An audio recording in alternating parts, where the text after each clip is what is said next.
नमस्कार साथियों, good evening, शुभ संध्या। आपका दिग्विजय सुपर स्टडी चैनल में स्वागत एवं अभिनंदन है। जैसा कि आपको पता है कि हम आपको पॉलिटी से रूबरू करा रहे हैं, प्रतिदिन आपको एक नए नए टॉपिक पढ़ा रहे हैं। हम आपको 1919 के मोंटेगू चेम्सफोर्ड अधिनियम तक पढ़ा चुके थे, जिसमें हमने आपको 1919 के अधिनियम की विशेषताएं बताई थी। हमने आपको बताया था 1919 के अधिनियम में उत्तरदायी शासन की शब्द का वर्णन किया गया था। 1919 के अधिनियम में महिलाओं को पहली बार वोट देने का अधिकार मिला था। 1919 में द्वैध शासन प्रणाली की व्यवस्था की गई थी। हमने आपको ऐसे ही सब विशेषताएं लिखाई थी। 1919 के अधिनियम की यहाँ से हम आपको शुरुआत करने जा रहे हैं। 1919 में जो मोंटेगू चेम्सफोर्ड अधिनियम बना था, भारत शासन अधिनियम,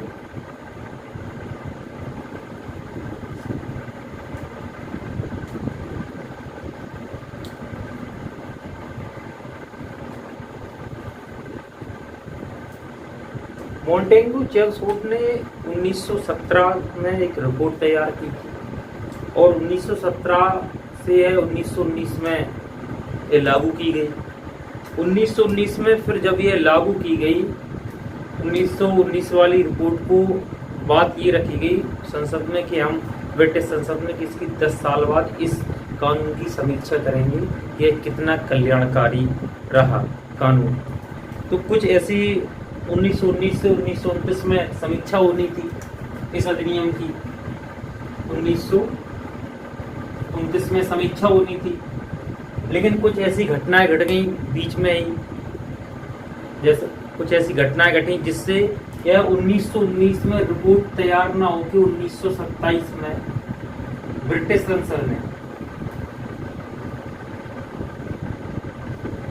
संसद ने साइमन कमीशन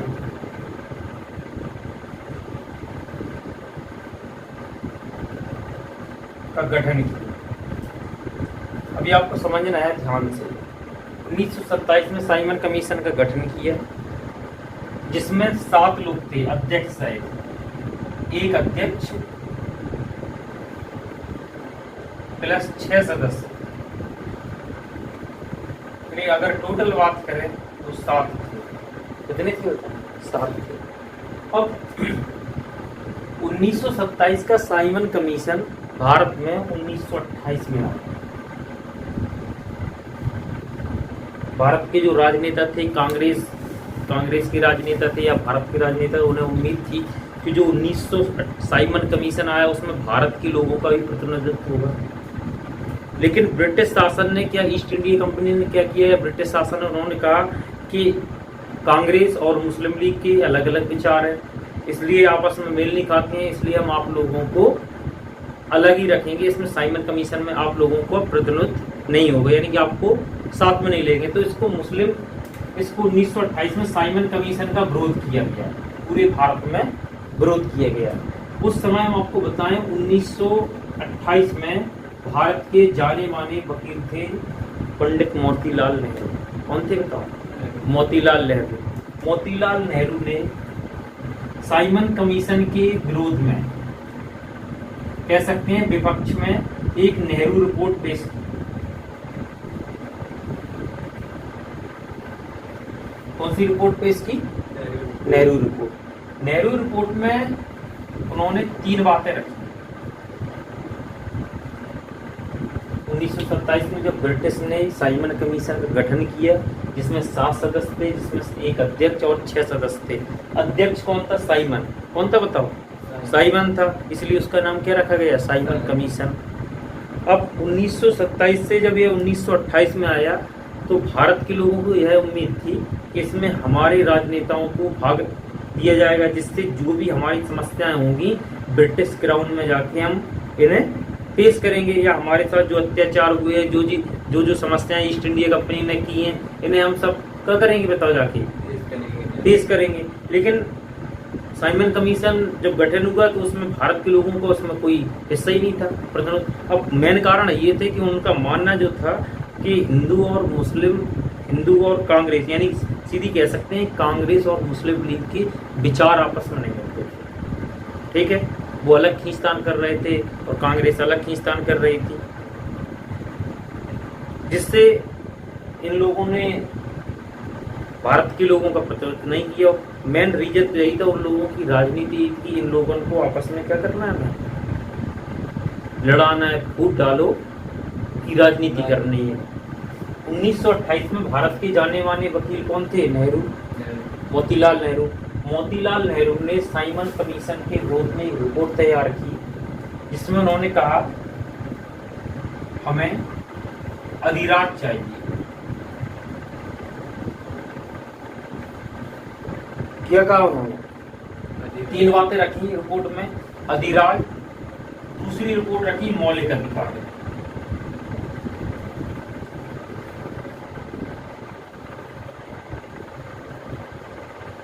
और तीसरी रखी सांप्रदायिक निर्वाचन।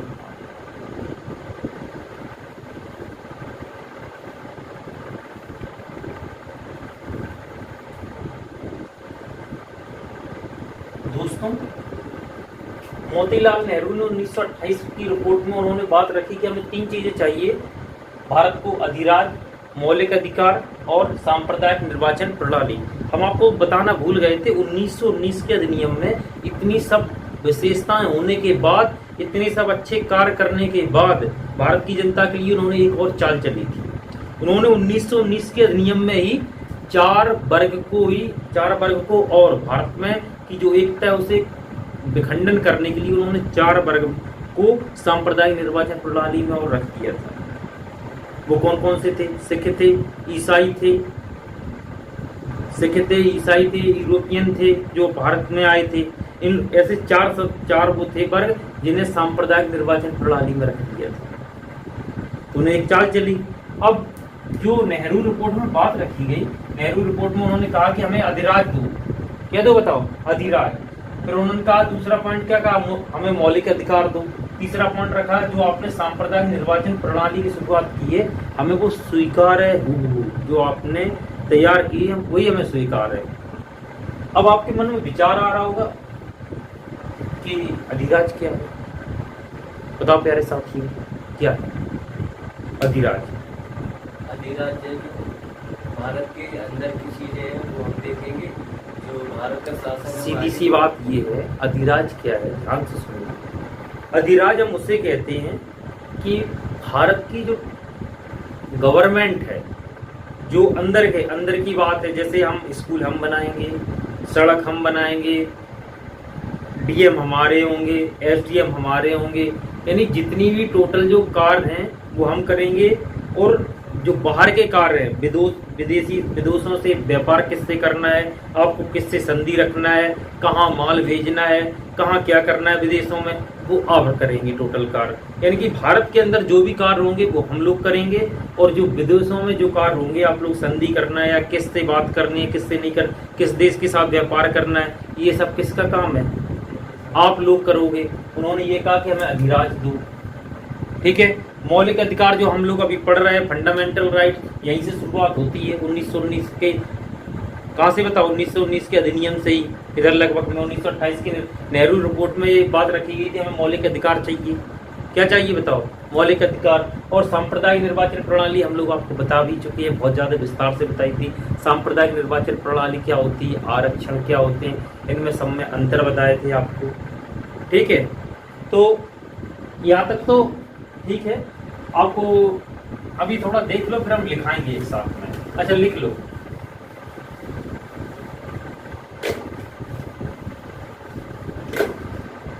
उन्नीस सौ 19 की एक विशेषता और जो रह गई थी वो लिख लो, जो अभी हमें ध्यान आई। लिखो, ब्रिटिश, नहीं ऐसे लिखो, इस अधिनियम द्वारा जो अगली विशेषता है, इस अधिनियम द्वारा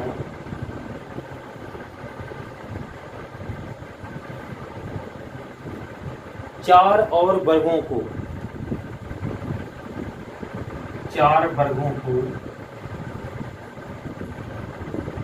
सांप्रदायिक निर्वाचन प्रणाली में जोड़ा गया।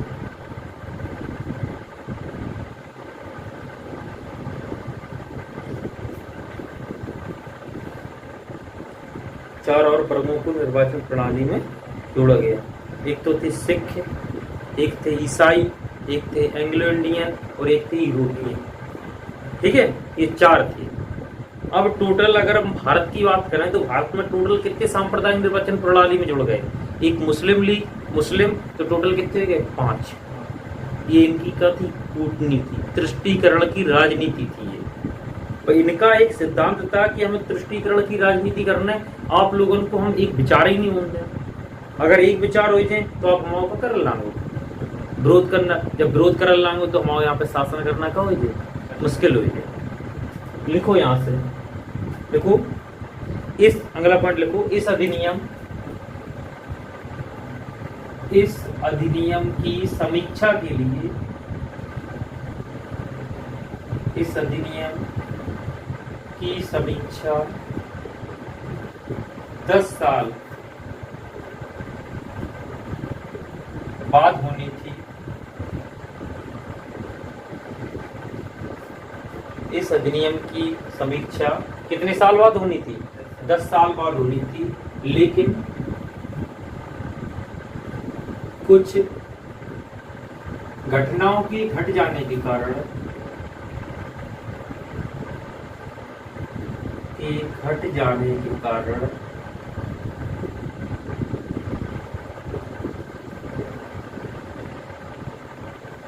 इसकी समीक्षा करने के लिए इस अधिनियम की कर लेना, ठीक है, कारण इस अधिनियम की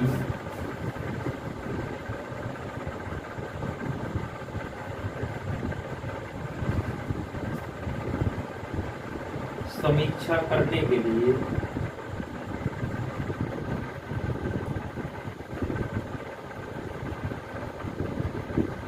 करने के लिए 1927 में साइमन कमीशन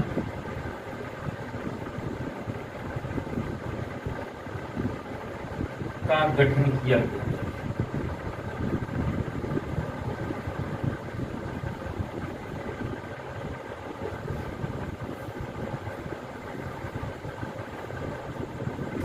साइमन कमीशन का गठन किया गया। दोस्तों 1919 के अधिनियम की समीक्षा 10 वर्षों में होनी थी। कितने वर्षों में होनी थी? 10 वर्षों में। कुछ ऐसी राजनीतिक घटनाएं घट गई जिससे जो ईस्ट इंडिया कंपनी में, या ईस्ट इंडिया कंपनी कह सकते हैं, या अंग्रेजी क्राउन कह सकते हैं, या संसद में बहुत ज्यादा विरोध उत्पन्न हो गया। जब विरोध उत्पन्न हो गया तो उन्होंने कहा चलो ठीक है, हम 10 साल का इंतजार नहीं करेंगे, हम इसको ये देखेंगे कितना कारगर, इसकी समीक्षा करेंगे। 1927 में ही साइमन कमीशन का गठन कर दिया गया। अब 1927 में साइमन कमीशन का गठन होता है तो भारत में यह कब आता है बताओ? बहुत महत्वपूर्ण क्वेश्चन है। भारत में कब आता है? 1928 में।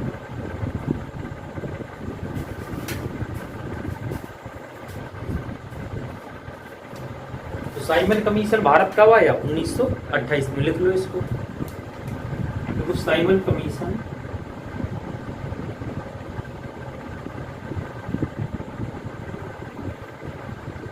भारत में 1928 में आया।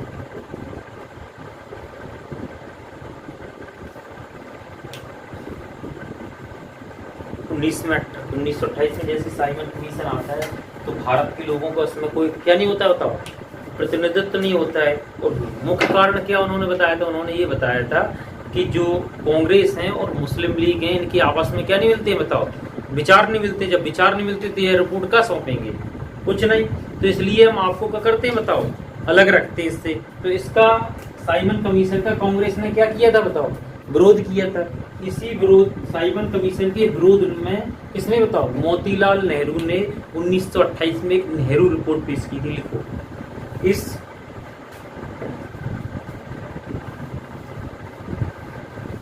इस साइमन कमीशन के विरोध में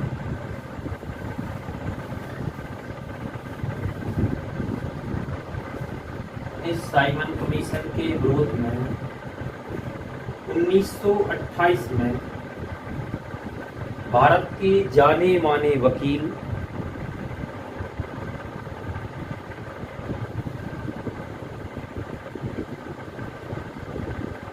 मोतीलाल नेहरू ने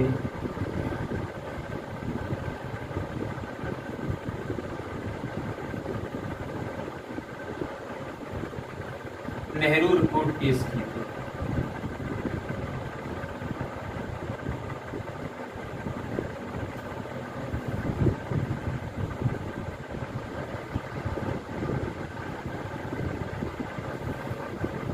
मोतीलाल नेहरू ने नेहरू रिपोर्ट पेश की। नेहरू रिपोर्ट में उन्होंने कितनी बातें रखी बताओ? नेहरू रिपोर्ट में 3 बातें रखी है। 1928 में कौन सी पेश की गई बताओ? कौन सी रिपोर्ट? मोती यानी कि नेहरू रिपोर्ट।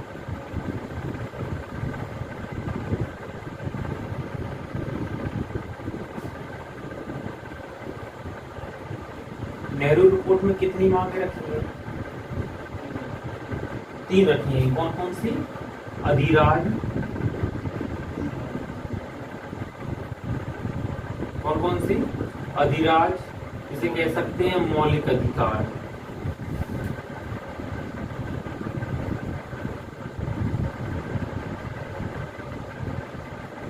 और इधर सांप्रदायिक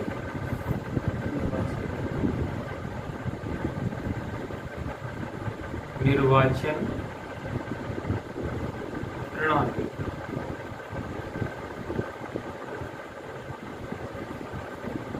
सांप्रदायिक निर्वाचन प्रणाली।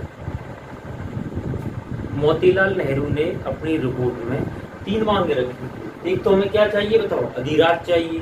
दूसरा क्या चाहिए? हमें मौलिक अधिकार चाहिए। तीसरी बात क्या उन्होंने रखी? जो आपने सांप्रदायिक निर्वाचन प्रणाली है वो हमारे लिए ठीक है, हम उसको हूबहू अपना ले रहे हैं। लेकिन अब आपके मन में, हमने भी आपको बताया था अधिराज किसे कहते हैं। अगर हम ऐसे समझे चाहें कि एक परिवार में सभी सदस्य होते हैं, पिताजी होते हैं, दादाजी होते हैं, दादी जी होते हैं, बुआ होते हैं, फूफा होते हैं, लड़का होते हैं, उनके बेटियां होती हैं। तो हम ऐसे समझे चाहें कि जो घर के जो डिसीजन है, घर में खाना का बनना है, किसे कहाँ लेटना है, वो सब दादी देख कर रहे हैं। ठीक है, आपकी दादी खाना क्या बनना है, सब्जी क्या बननी है, और भी क्या बनना है, किसे कहाँ लेटना है, किसका रूम कहाँ होगा, ये सब डिसीजन कौन कर रहे हैं? आपकी दादी। लेकिन बाहर आपके पड़ोसी से आपको संबंध रखना है कि नहीं, किसके यहाँ निमंत्रण में जाना है कि नहीं, ये सभी बाहर के जो मामले हैं वो कौन देखे बताओ? दादा। हम इसे कहते हैं अधिराज। अधिराज का मतलब जो है, जो देश के जितने भी मामले हैं अंदर के, सड़क कहाँ बनना है, स्कूल कहाँ खुलना है, अस्पताल कहाँ बनने हैं, तो ये सब चीजें हमें छोड़ो, हम कार्य करेंगे। विदेश, अगर हम वैसी बात करें, विदेश की बात करें, किस देश के साथ आपको संधि करनी है, किस देश के साथ आपको व्यापार करना है, ये आप लोग देखेंगे। इसे हम बोलते हैं अधिराज। क्या बोलते हैं बताओ? अधिराज।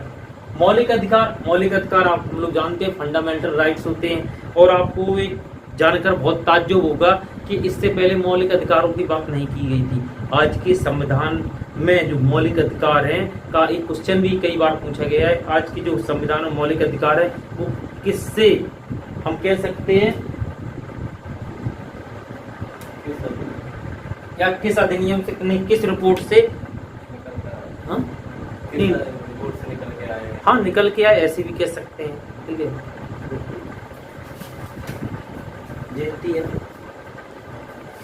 तो जो मौलिक अधिकार है, क्वेश्चन कई बार पेपरों में ऐसा पूछा गया है, किस रिपोर्ट से मौलिक अधिकार, भारत के संविधान में जो मौलिक अधिकार हैं वो किस रिपोर्ट से प्रभावित हैं या प्रेरित हैं? तो किस रिपोर्ट से बताओ? नेहरू रिपोर्ट से। नेहरू रिपोर्ट कौन सी? 1928 की नेहरू रिपोर्ट से। ठीक है, आप लोगों को ये चित्र बना लेना, साथ में ये सब लिख लेना। आप लोगों को एक ताज्जुब होगा दोस्तों, 1928 में, ध्यान से देखना, 1928 में नेहरू रिपोर्ट आती है।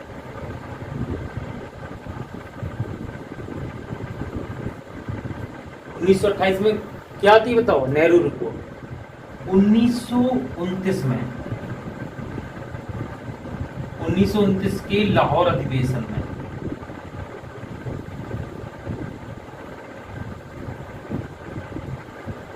लाहौर अधिवेशन की अध्यक्षता कौन कर रहा था बताओ?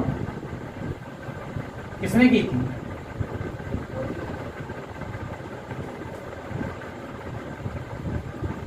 लाहौर अधिवेशन की अध्यक्षता की थी जवाहरलाल नेहरू।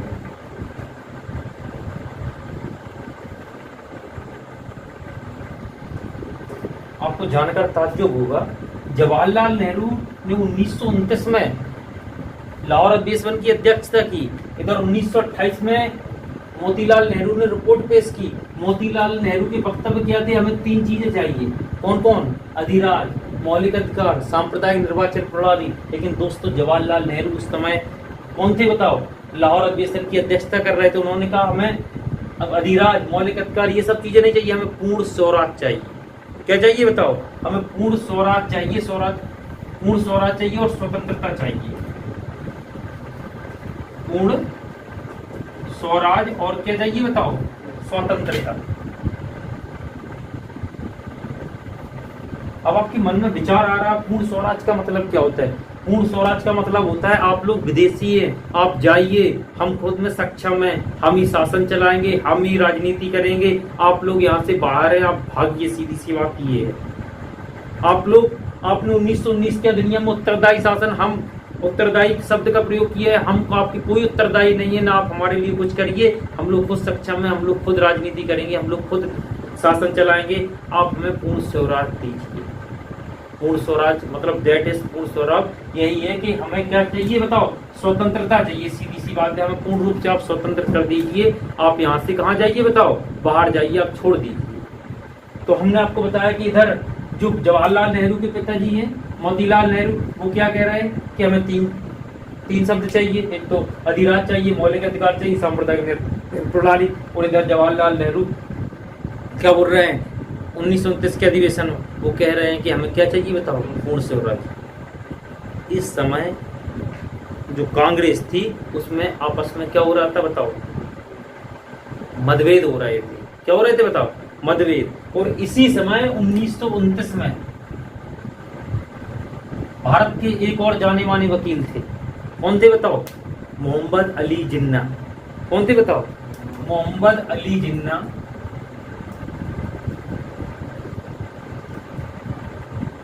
कौन थे? मोहम्मद अली जिन्ना ने मुस्लिमों के लिए 14 सूत्री मांगे रखी।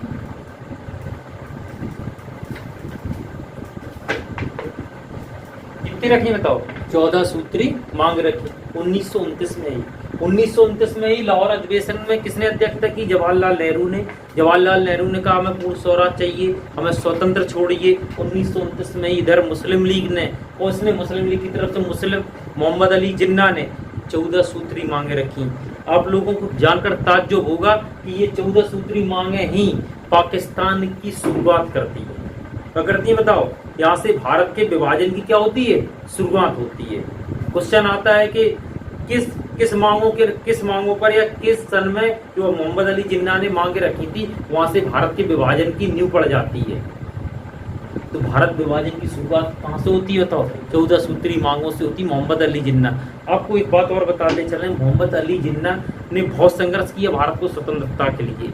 लेकिन 1906 में जब मुस्लिम लीग की स्थापना हुई, 1906 में ही तो हुई मुस्लिम लीग की स्थापना। इससे पहले की अगर हम बात करें राजनीति की, तो वो भी भारत की विचारधारा यानी कि कांग्रेस के अनुसार बात करते थे। लेकिन जब से मुस्लिम लीग के संपर्क में वो धीरे धीरे आते गए, उनकी जो भाषा है वो किसके अनुसार हो गई बताओ?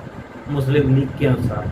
तो 1929 में मोहम्मद अली जिन्ना ने 14 सूत्रीय मांग रखी, जिसमें उन्होंने कहा था कि हम लोगों को एक नया देश बनाना। कौन सा? पाकिस्तान की उन्होंने शुरुआत की थी। वहां से भारत के विभाजन की यहीं से शुरुआत होती है।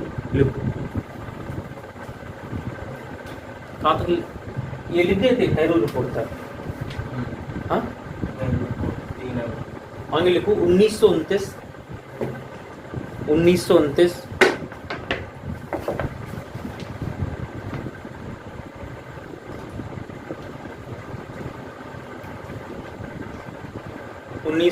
के लाहौर अधिवेशन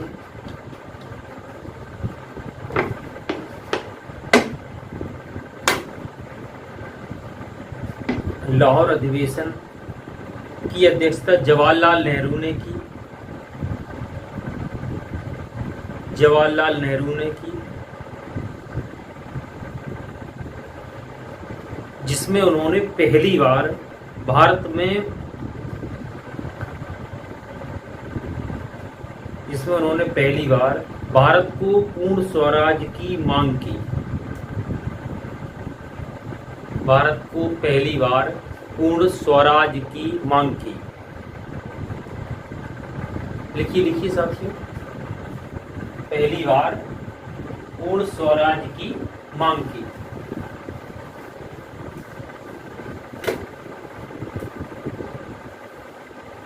पहली बार भारत में पूर्ण स्वराज की मांग की। हम आपको बता भी चुके हैं पूर्ण स्वराज क्या होता है, कि आप लोग विदेशी हैं, आप लोग जाइए, हमें शासन करने दीजिए, हमें उसका क्रियान्वयन करने दीजिए, हमें संचालित करने दीजिए, हम लोग अब स्वतंत्र कर दीजिए, हम लोग सक्षम हैं, इसलिए हम क्या कहते हैं, पूर्ण स्वराज। उन्होंने 2 मांगे रखी थी जवाहरलाल नेहरू लाहौर अधिवेशन में।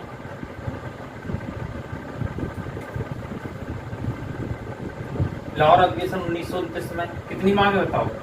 2। एक तो पूर्ण स्वराज,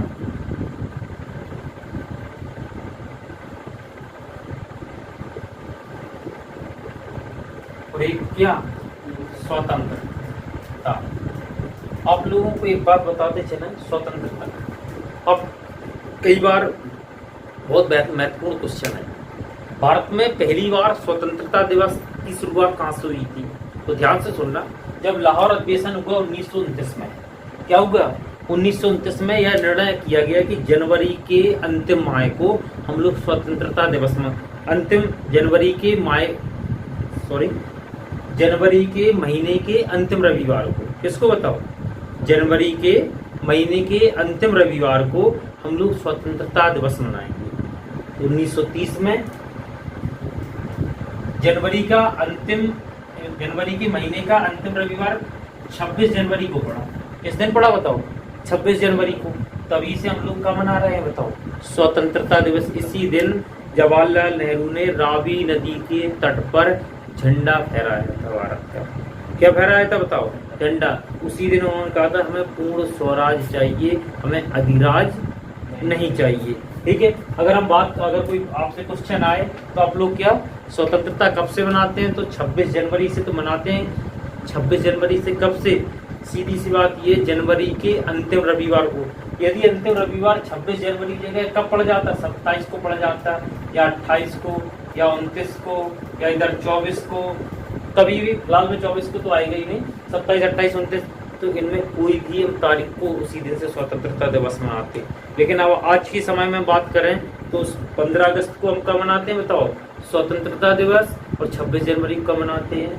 गणतंत्र दिवस। 1947 से परिवर्तित है, लेकिन हम पहले 26 जनवरी कब मनाते थे बताओ? स्वतंत्रता दिवस। ठीक है दोस्तों, 1929 के लाहौर अधिवेशन में जवाहरलाल नेहरू ने पूर्ण स्वराज की मांग की। उधर मुस्लिम लीग के लिए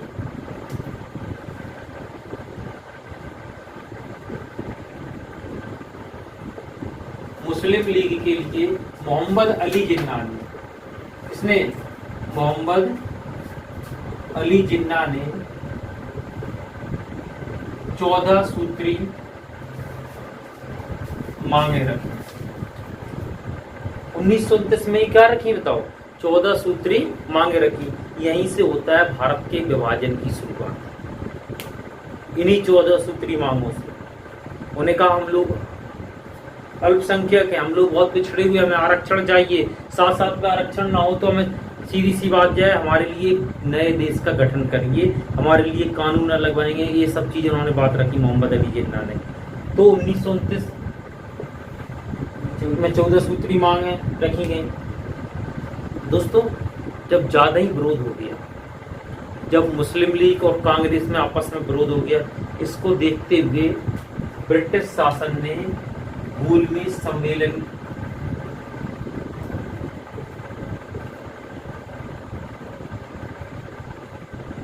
सम्मेलन बुलाए। तो वो कौन कौन से थे? 1930, 1931 और 1932 लंदन में। ध्यान सुनना, कितने गोलमेज सम्मेलन हुए टोटल? 3। 1930 के गोलमेज सम्मेलन में कांग्रेस ने बहिष्कार कर दिया। क्या कर दिया, कांग्रेस ने बहिष्कार कर दिया। 1931 के गोलमेज सम्मेलन में गांधी जी और इरविन के मध्य समझौता होता है, उसे ये बोलते हैं कौन, इरविन समझौता। क्या बोलते हैं बताओ, इरविन समझौता। लेकिन 1931 का गोलमेज सम्मेलन भी असफल रहा। कारण यह थे गांधी जी और कौन, अंबेडकर के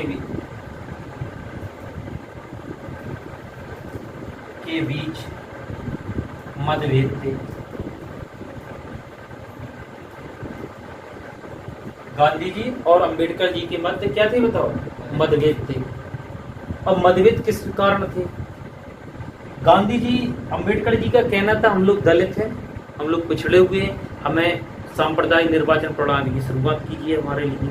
और गांधी जी का कहना था आप लोग हिंदू हैं, कौन है बताओ, हिंदू हैं, आपके लिए अलग से सांप्रदायिक निर्वाचन प्रणाली की शुरुआत नहीं होगी। तो जब वहां इन लोगों की भी मतभेद हो गया तो ये भी गोलमेज सम्मेलन क्या हो गया बताओ, असफल हो गया। 1931 में जब ये असफल हो गया, गांधी जी लंदन से जब भारत लौट रहे थे तो बॉम्बे स्टेशन पर अंग्रेजों ने चाल चल के गांधी जी को गिरफ्तार करा दिया और उन्हें यरबदा जेल में, पुणे की कौन सी जेल में बताओ, यरबदा जेल में भेज डाल दिया। अंग्रेजों ने एक चाल चलते हुए 1931 में ही एक दलितों के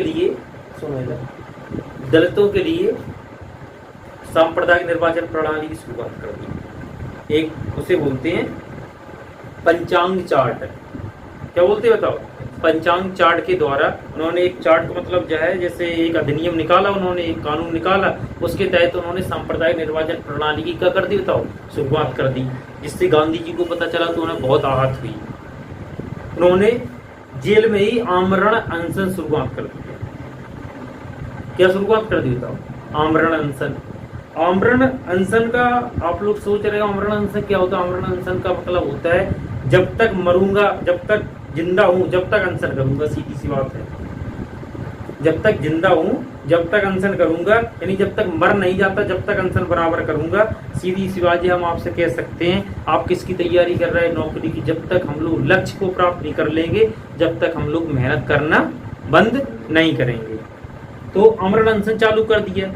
तो गांधी जी और अंबेडकर के मध्य, गांधी जी और अंबेडकर की मध्यस्थता डॉक्टर राजेंद्र प्रसाद ने की। किसने की बताओ, डॉक्टर राजेंद्र प्रसाद ने। डॉक्टर राजेंद्र प्रसाद ने गांधी जी और अंबेडकर के बीच समझौता कराया, जिसे हम बोलते हैं पूना पैक्ट समझौता। क्या बोलते हैं बताओ, पूना पैक्ट समझौता। तो गांधी जी और अंबेडकर जी जब आपस में समझौता कर लेते हैं तो यहाँ बात रखी जाती है पूना पैक्ट समझौता में। कौन सी बताओ, पूना पैक्ट समझौता। दो बात, एक तरफ गांधी जी और एक तरफ कौन, अंबेडकर जी। ठीक है, गांधी जी दलितों के लिए आरक्षण की शुरुआत के लिए राजी हो जाते हैं। किसके लिए बताओ, उन्होंने कहा आप लोग पिछड़े हैं, ठीक है, हम आपके लिए सांप्रदायिक निर्वाचन प्रणाली की ना व्यवस्था करके किसके लिए क्या कर देंगे, आपके लिए हम आरक्षण की व्यवस्था कर देंगे। किसकी करेंगे, आरक्षण की। और इधर अंबेडकर जी भी मान जाते हैं कि जो हम मांग कर रहे थे सांप्रदायिक निर्वाचन प्रणाली, उसको हम मांग नहीं करेंगे, आप हमें क्या कर दे दीजिए, आरक्षण। यहाँ से पूना पैक्ट समझौता है। 1932 के गोलमेज सम्मेलन में 1932 में मुस्लिम जब पूना पैक्ट समझौता होता है जिसमें गांधी जी और अंबेडकर के मध्य बात बन जाती है। गांधी जी दलितों के आरक्षण के लिए राजी हो जाते हैं, उधर अंबेडकर जी सांप्रदायिक निर्वाचन प्रणाली के लिए भी मना कर देते हैं। साथियों, आज के लिए इतना ही, हम कल आपको नेक्स्ट सीरीज में मिलेंगे। आप लोगों से निवेदन है कि हमारे चैनल को सब्सक्राइब और शेयर करना ना भूलें, साथ में बेल आइकन की घंटी और लाइक करना ना भूलें। दोस्तों निवेदन है, क्योंकि अभी नया शुरुआत की है, थोड़ी हम लोग मेहनत कर रहे हैं, ज़्यादा से ज़्यादा आपके पास वीडियो पहुंचाएंगे। हम आपको लेखपाल, आपको पहले ही बता चुके हैं, यूपी पुलिस, लेखपाल, पैट, यूपीएसआई और भी अन्य जो कंपटीशन के एग्जाम, इनके लिए बहुत ही कारगर क्लास होगी। हम आपको सब वनपाल है, लेखपाल है, एमपी टेट है, यूपी टेट है, सुपर टेट है, इन सभी के लिए बहुत ही क्लास महत्वपूर्ण है और बहुत ही उपयोगी। हमने बहुत ही प्रयास करके आप लोगों के लिए समाहित कोर्स की शुरुआत की है इतनी परीक्षाओं के लिए। और आपसे एक निवेदन है, बिल्कुल आप लोग क्वेश्चन पूछिए, अच्छे क्वेश्चनों का स्वागत रहेगा। आप कमेंट्स बॉक्स में लिखिए, हम उन क्वेश्चनों को आंसर देंगे। धन्यवाद मित्रों, ज़्यादा से ज़्यादा शेयर करें, यही आपसे निवेदन है।